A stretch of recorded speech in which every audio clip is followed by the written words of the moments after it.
चर्चमध्ये तुम्हाला पुन्हा जन्म हे शब्द खूप ऐकायला मिळतात.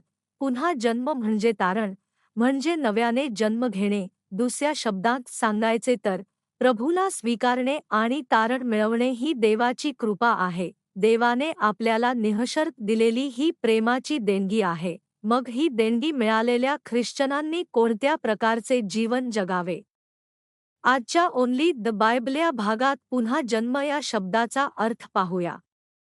योहान 3:3-8 येशूने त्याला उत्तर दिले, मी तुला खरे सांगतो, जोपर्यंत कोणी नवीन जन्म घेत नाही तोपर्यंत तो देवाचे राज्य पाहू शकत नाही. निकदेम त्याला म्हणाला, माणूस म्हातारा झाल्यावर कसा जन्म घेऊ शकतो? तो दुसऱ्यांदा आपल्या आईच्या उदरात जाऊन जन्म घेऊ शकत नाही काय? येशूने उत्तर दिले, मी तुला खरे सांगतो, जोपर्यंत कोणी पाण्याने आणि आत्म्याने जन्म घेत नाही तोपर्यंत तो देवाच्या राज्यात प्रवेश करू शकत नाही.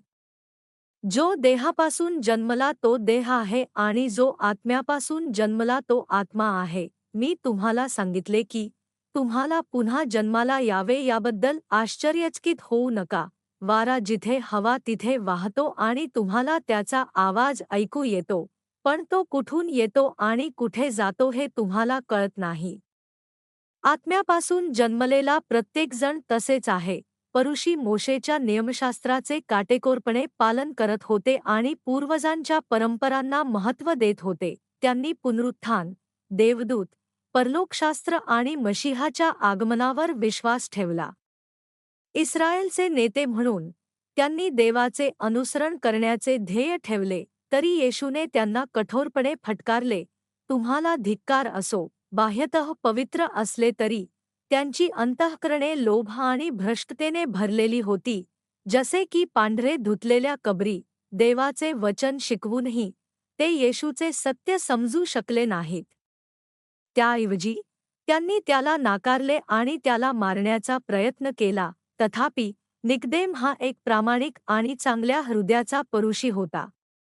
योहान 3:2 मध्ये निकदेम्स ओळखतो की येशू देवाची कामे आणि चमत्कार पाहून देवाकडून आला असावा. तो सर्वोच्च यहुदी परिषदेचा सदस्य होता आणि प्रचंड शक्ती, संपत्ती आणि प्रसिद्धी असलेला सामाजिकदृष्ट्या उच्चभ्रू व्यक्ती होता. नियमशास्त्रात पारंगत आणि काटेकोरपणे पालन करणारा असला तरी कालांतराने त्याची सत्याची तळमळ अधिकच वाढत गेली. त्याला चमत्कार करणारा आणि सुवार्तेचा प्रचार करणारा येशू कोणत्याही सामान्य माणसापेक्षा वेगळा वाटला.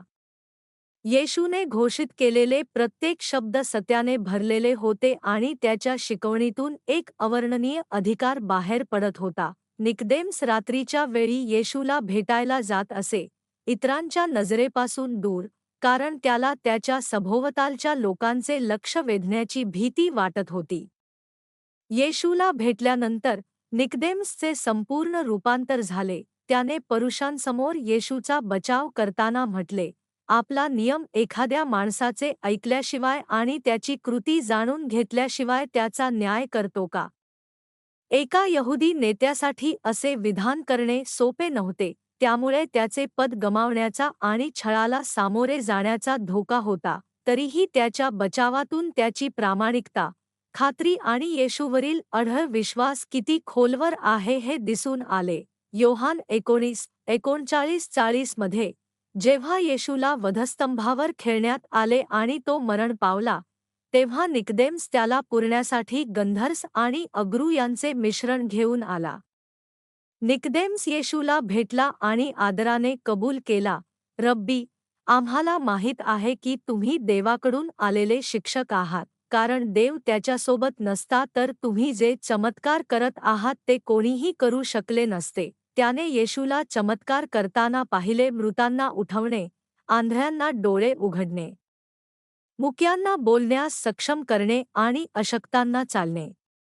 अशी सर्व अद्भुत कामे जी कोणताही मानव साध्य करू शकत नव्हता. त्याच्या चांगल्या विवेकामुळे त्याला विश्वास बसला की येशू स्वर्गातून आला आहे. तरीही जेव्हा येशूने निकदेम्सची कबुली ऐकली, तेव्हा त्याने तू बरोबर आहेस असे उत्तर दिले नाही. योहान 3 मध्ये त्यांच्या संभाषणाची नोंद आहे जेणेकरून आपण त्यावर विचार करू शकू. चला योहान 3:03 पाहूया. येशूने त्याला उत्तर दिले, मी तुला खरे सांगतो, जोपर्यंत कोणी नवीन जन्म घेत नाही तोपर्यंत तो देवाचे राज्य पाहू शकत नाही. हे आध्यात्मिकदृष्ट्या तहानलेल्या निकदेमसला जागृत करण्यासाठी होते, परंतु निकदेम्स येशूच्या शब्दांचा अर्थ समजू शकला नाही. जर एखाद्या व्यक्तीचा पुनर्जन्म झाला नाही, तर तो स्वर्गाचे राज्य पाहू शकत नाही. पण एखाद्या व्यक्तीचा दोनदा जन्म कसा होऊ शकतो? निकदेम्सने योहान 3:04 मध्ये उत्तर दिले, एखादा माणूस म्हातारा झाल्यावर कसा जन्म घेऊ शकतो? तो दुसऱ्यांदा त्याच्या आईच्या उदरात प्रवेश करू शकत नाही आणि जन्म घेऊ शकत नाही. का एकदा जन्मल्यानंतर एखादी व्यक्ती पुन्हा त्याच्या आईच्या उदरात प्रवेश करू शकत नाही हे खरे आहे. पण निकदेम्स येशूचा आध्यात्मिक अर्थ समजू शकला नाही आणि त्याने एक शब्दशः आणि चुकीचा प्रश्न विचारला. उत्तरात येशूने योहान 3:5-7 मध्ये स्पष्ट केले, मी तुम्हाला खरे सांगतो, जोपर्यंत कोणी पाण्याने आणि आत्म्याने जन्म घेत नाही तोपर्यंत तो देवाच्या राज्यात प्रवेश करू शकत नाही. जो देहापासून जन्मला आहे तो देह आहे आणि जो आत्म्यापासून जन्मला आहे तो आत्मा आहे. तुम्हाला पुन्हा जन्मले पाहिजे असे मी तुम्हाला सांगितले म्हणून आश्चर्यचकित होऊ नका.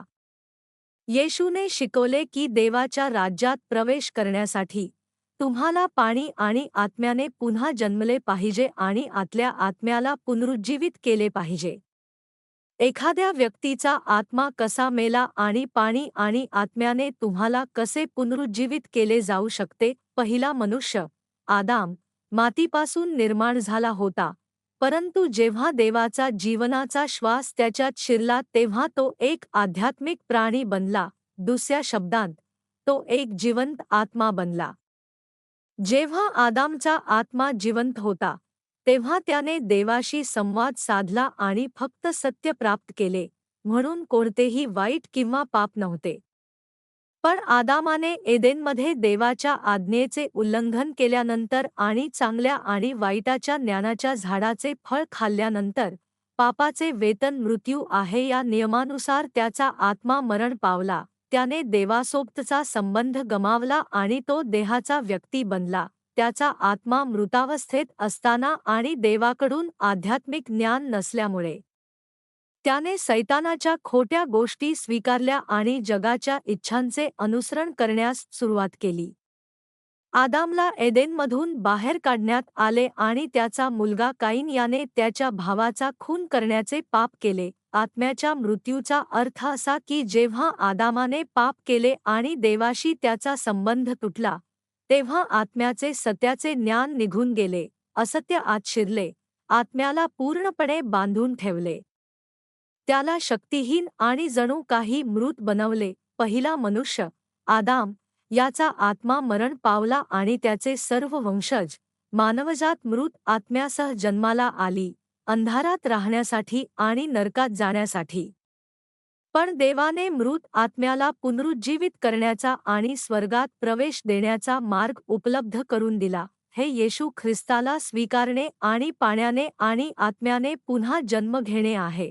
तर पाण्याने पुन्हा जन्म घेणे म्हणजे काय? याचा अर्थ देवाच्या वचनानुसार वागणे, हृदयाची सुंता करणे आणि सत्याने रूपांतरित होणे.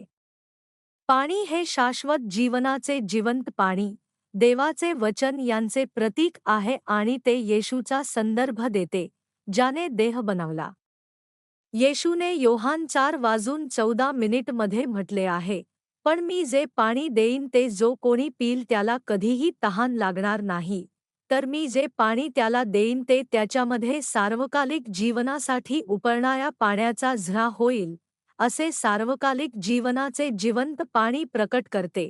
पाणी तहान शमवते, जीवन टिकवते आणि अशुद्धता साफ करते. देवाचे वचन हृदयातील अशुद्धता आणि वाईट गोष्टी देखील शुद्ध करते. पण ज्याप्रमाणे पाणी प्यायल्याशिवाय तहान भागवू शकत नाही आणि वापरल्याशिवाय शुद्ध करू शकत नाही, त्याचप्रमाणे देवाचे वचन पाळले आणि आचरणात आणले नाही तर ते निरुपयोगी आहे. जेव्हा आपण देवाच्या आज्ञेनुसार द्वेष, मत्सर, निंदा आणि निंदा यासारख्या असत्य गोष्टींचा त्याग करतो तेव्हा आपले हृदय शुद्ध होऊ शकते. जेव्हा आपण प्रेम करण्याच्या, सेवा करण्याच्या आणि इतरांचे भले करण्याच्या त्याच्या आज्ञांचे पालन करतो तेव्हा सत्य आपले हृदय भरते. असत्य गोष्टींना दूर करून देवाच्या वचनातील सत्याने स्वतःला भरणे म्हणजे पाण्याने पुन्हा जन्म घेणे. मग आत्म्यापासून पुन्हा जन्म घेणे म्हणजे काय? तारण प्राप्त करण्यासाठी आपल्याला पाणी, देवाचे वचन आणि आत्म्यापासून पुन्हा जन्म घेणे आवश्यक आहे. येशू ख्रिस्ताला स्वीकारून आणि पवित्र आत्मा प्राप्त करून मृत आत्मा पुनरुज्जीवित होतो, ज्यामुळे देव इच्छित असलेल्या आध्यात्मिक प्राण्यांमध्ये रूपांतरित होतो.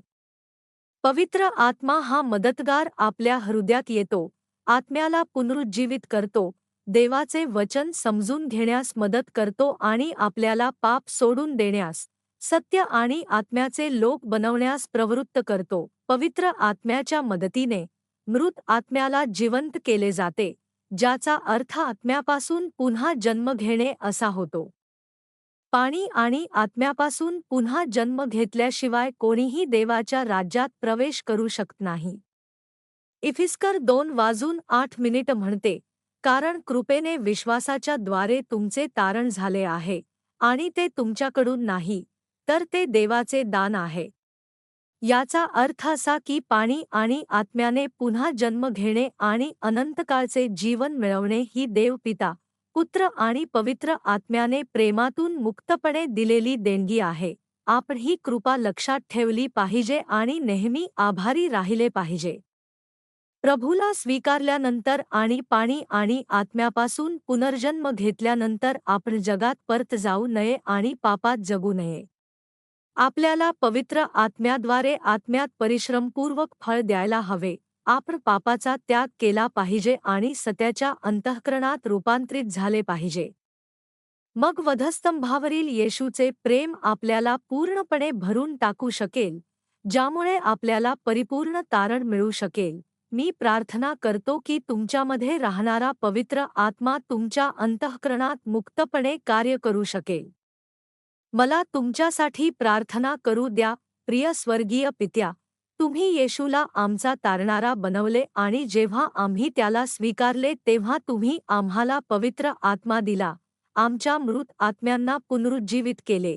पाणी आणि आत्म्याने पुन्हा जन्म घेण्याचे आणि तारण मिळवण्याचे आशीर्वाद दिल्याबद्दल आम्ही तुमचे आभार मानतो. आपण तारण मिळवण्यापुरते थांबू नये, तर तुमच्या वचनाच्या सत्याद्वारे दररोज स्वतःचे नूतनीकरण करूया. आध्यात्मिक फळ देण्यासाठी आणि सत्याच्या लोकांमध्ये रूपांतरित होण्यासाठी आपल्यातील पवित्र आत्म्यावर अवलंबून राहण्यास मदत करा. ज्यांना अद्याप पवित्र आत्मा मिळालेला नाही, त्यांनी आपले हृदय उघडावे, विश्वास ठेवावा आणि स्वीकारावे की प्रभूने वधस्तंभाद्वारे आम्हा पापी लोकांच्या सर्व पापांची क्षमा केली. त्यांना आत राहणाऱ्या आत्म्याचा खरा आशीर्वाद अनुभवण्यासाठी आशीर्वाद द्यावा. आम्ही तुमचे आभार मानतो आणि येशू ख्रिस्ताच्या नावाने प्रार्थना करतो. आमेन.